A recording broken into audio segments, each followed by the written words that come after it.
Hey everyone, Cream Ray here, and today I have Huw Harris, who is the franchise owner and head coach at Brazilian Soccer Schools, on with us today.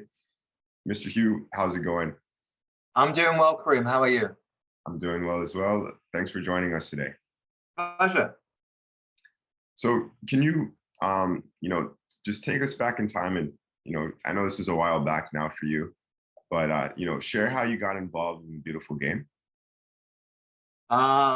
Well, as you can tell, I'm originally from the UK, so um, it's just cultural in the UK. Everybody really grows up kicking a ball, as I did. So it's what you do, you know, at recess, at lunchtime, after school finishes. All you do is play the game.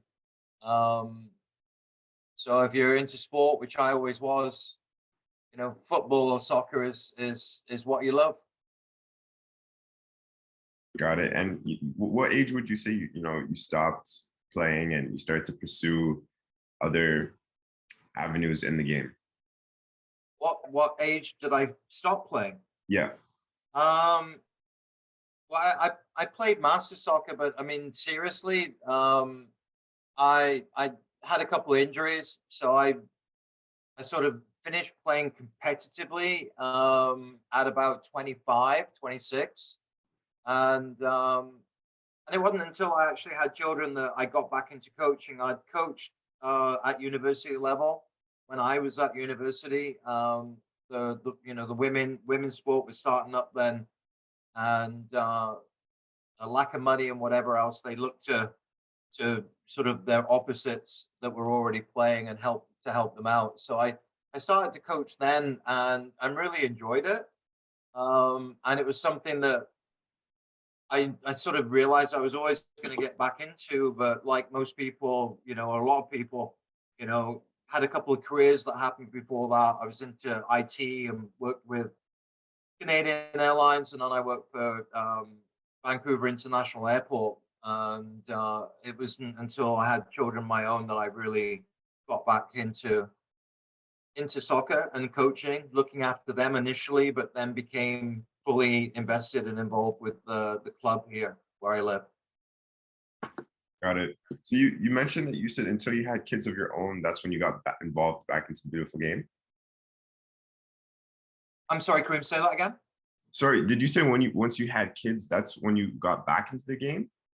No, well, I was always playing, but I didn't start coaching. So the coaching side came along when my daughter was 4 years old. Got it. And Yeah, so I volunteered. So up until that time, and even then, I was still playing Masters soccer. Um, it's just not really competitive. I mean, when you're playing over 35s or whatever it is, it's a kickabout and it's fun. But in terms of actual competitive level, you know, soccer that was a long time ago for me, anyways. got it. Yeah. So you started coaching, and then how did the whole Brazilian soccer school come about? How did your company? Well, like anything, I'm always been sort of in for a penny, in for a pound. So I don't do anything by half measure. I started coaching and enjoyed it and read books and realized that even though I'd played and I'd coached a little bit in the past and done sort of educational things through work, um, I appreciated I didn't know very much, and I would still claim that that's the best attribute a coach could ever have is thinking that they don't know very much, because that thirst to find new ways to deliver lesson plans and teach things and communicate. I think it should be part of the journey for your life or your career as a coach. Um, I became a age group coordinator really quickly, went on the board for the grassroots club that I was with. And then within another couple of years, I was actually the acting technical director. And, I did every course that I could. I didn't really find a lot of them very useful, to be honest. Um, but I found myself in this position and I was looking at the way the club that I was involved with was coaching, or maybe the way that we were facilitating soccer for the youngest age groups, and I just didn't feel it was very successful. And then I looked around at the other clubs around me here in Vancouver and Richmond and Metro Vancouver, and everybody was doing the same thing. And I looked at the numbers, I looked at re-registration, I figured out that there was something like 30 to 35% of these kids were never returning after their first year of community soccer. And I thought, well, there's something wrong there. I mean, I out on the West Coast, obviously it's wet and miserable some of the time, but that's not the whole reason why these kids are quitting in big numbers. And I went to the board and I said, look, I want to explore the possibility of doing something different for our kids, between the ages of 5 and 10, 11, to try and find out whether there's something out there that could help us do a better job and give them more confidence, give them fundamental skills that will help them be successful.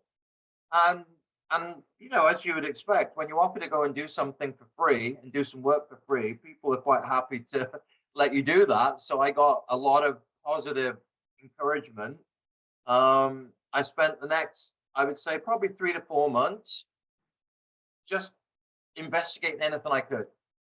Talking to technical directors in this part of the world. I was talking to other friends. I was looking online. I was talking to friends back in the UK.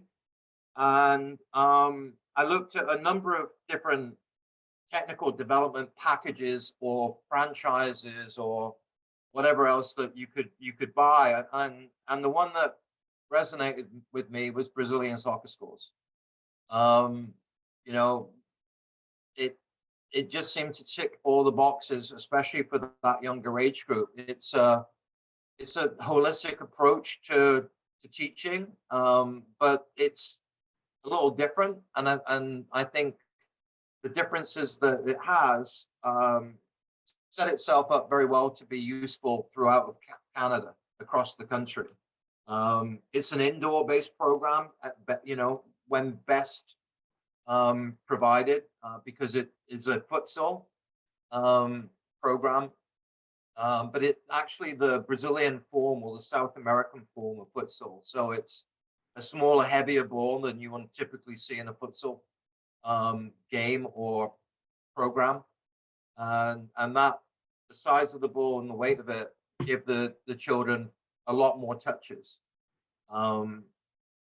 Those touches then give the kids more confidence. They're able to move with the ball at their feet. It's not running away from them like a conventional soccer ball will, and they just grow, right? They just grow in confidence, and their skill comes obviously with professional coaches helping them and directing them. We can give them, and explain why, different parts of the foot work for different things. Why, we move this way and that way in soccer. What you know what they're basically hopefully wanting to learn, and we can show them how to do it. When I went to the board weren't interested. They just they like working in their little paradigm of a volunteer coach with a bag of balls with no idea, once a week, and then a game where you just traipse around a field taking a group of 3 kids to play another group. It's just pitiful. I look back on it, and I know that things have started to change with lots of grassroots clubs, but that model is still in place. We still see a huge number of kids leave the game too early, with parents saying, "Oh, we don't think soccer's for our child." Well, it's not that. It's just your child was never given the opportunity to be successful and have some joy in playing the game, and grow to love it like I do, like yourself. We both love this game, and it's because probably we had the opportunity to learn and have some success. And unfortunately, grassroots soccer at the younger age group is really devoid of that. And Brazilian Soccer Schools offers that. So I left the club that I was with, and decided to invest what money I had at the time, change my career completely as a middle-aged man, and become a full-time business owner and soccer coach, but with Brazilian soccer schools. Nice. How many franchises do you own? I own one, Kareem. So when I got involved, and actually decided to invest in this, I purchased Metro Vancouver, but I've reinvested in it. I was sort of interested in going down to Seattle because it's an hour and a half, 2 hour drive to be south of the border. Um, but I got persuaded to look across country instead by the main guys, the head office of Brazilian soccer schools, and so I've reinvested and I've bought the rights now to the whole of Canada. I work out here in Vancouver, in Richmond, in Surrey, and the Tri-City area, Coquitlam. So we have kids as well from Burnaby and some of the other cities as well.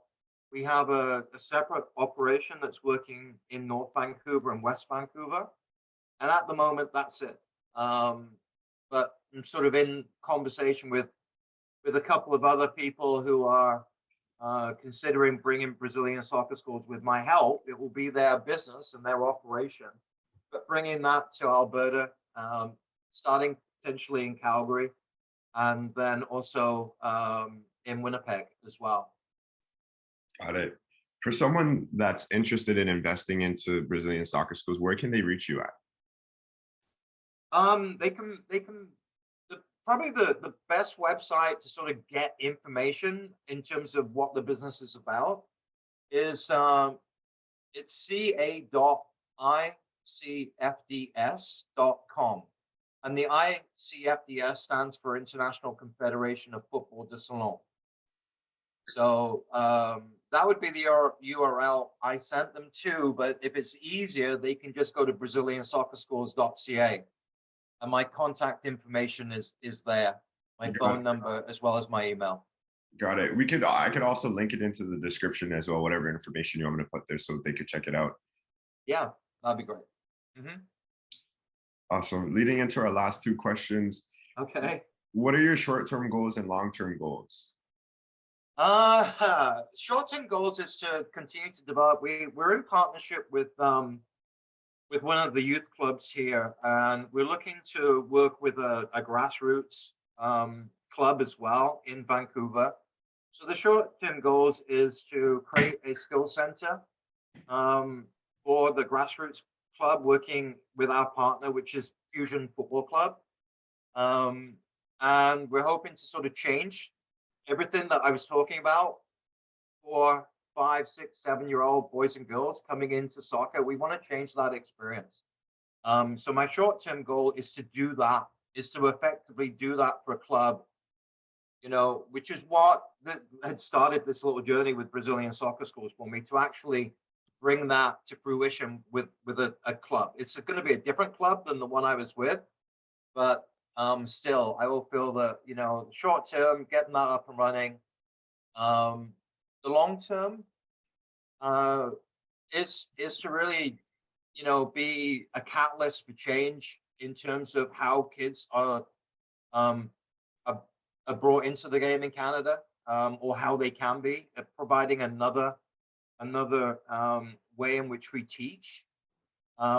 I don't know how that will flow out, whether that's through individuals coming to me who are in a similar position, frustrated potentially with how kids are being taught, seeing that there's a gap there where we can teach technically these kids, give them confidence. And it didn't just stop with the youngest kids. We've got, we have some high level players out here.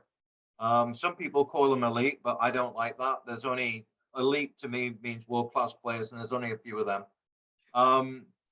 But those players, we've had a lot of success. We've been running some programs, some all-girl programs, and we've got in Vancouver, we've got 6 girls that came through Brazilian soccer schools with the full Rex program. We've got 3 now that have been named to the U17 Canada team. So, we might start off with little kids having fun and just working on engagement, making sure they're smiling and excited about coming back. But as those kids progress, our syllabus and methodology will help enable players at all levels improve.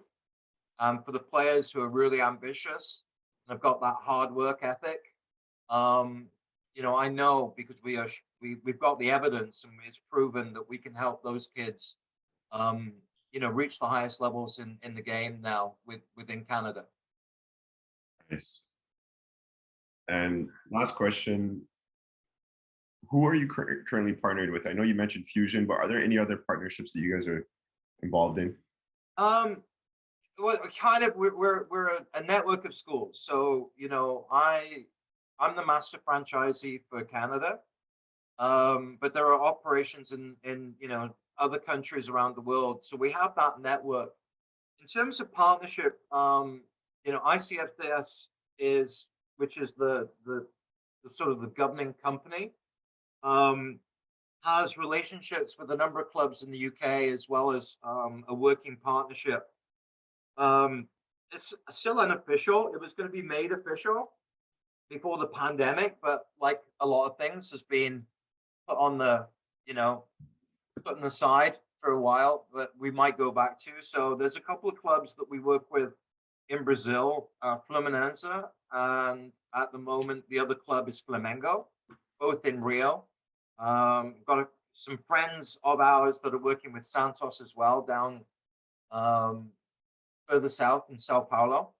And then in the UK, we've got a number of coaches that are, set up. The first team coach at Aston Villa, Michael Beale is Brazilian Soccer Schools, as well as Christian Walsh at Crystal Palace. But we've got relationships with Chelsea, if that's not a dirty word at the moment. Arsenal and Fulham uh, and a tentative sort of relationship with Manchester City as well. But all those relationships are being built again. So there's the idea with those relationships, and I'd rather call them that rather than an actual partnership, because a partnership, makes it sound like there's a legal agreement and a contract involved, which we do not have.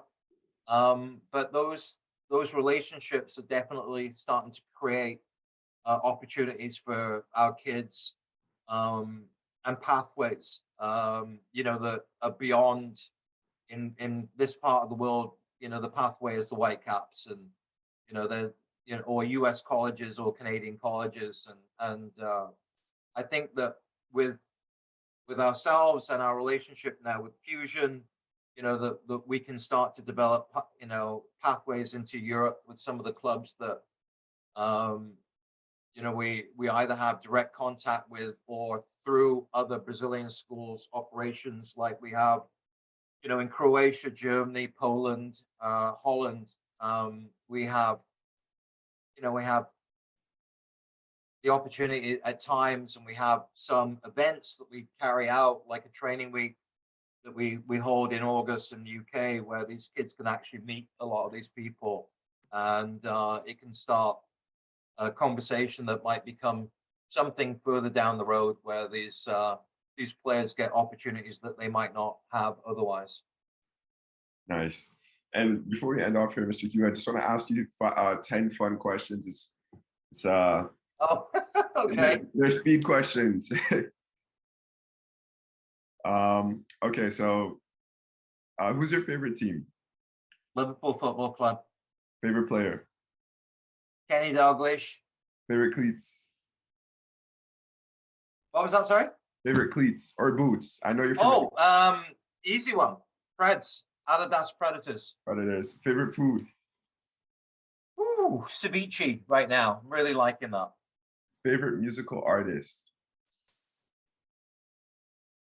That's a hard one. So many. David Bowie. If I had to say one person, yeah, probably Bowie. Messi or Ronaldo? Messi, obviously. Going back in time, would you rather score 2 goals in a game or 1 goal and 1 assist? 2 goals, man. Obviously. Okay. Yeah, we didn't even consider like a pass as an assist back in my day. But anyways, yeah, 2 goals. Nice. Would you rather score a free kick or a PK, last minute goal? Doesn't matter. So long as the ball hits the back of the net, it's all good. Last one. If you were a coach, well, you are a coach. So, if you were able to sub in any player in history, not alive or alive, who would that be? Well, being a Liverpudlian, it would have to be Stevie Highway, who is is known for anybody from Liverpool as being the super sub. Got it. Well, Mr. Huw, this was awesome. Before we go, I just want to thank you for taking the time for joining us on the One Soccer Nation podcast today. Totally my pleasure, Kareem. It's wonderful to have a chat about footy at any time. So you take care.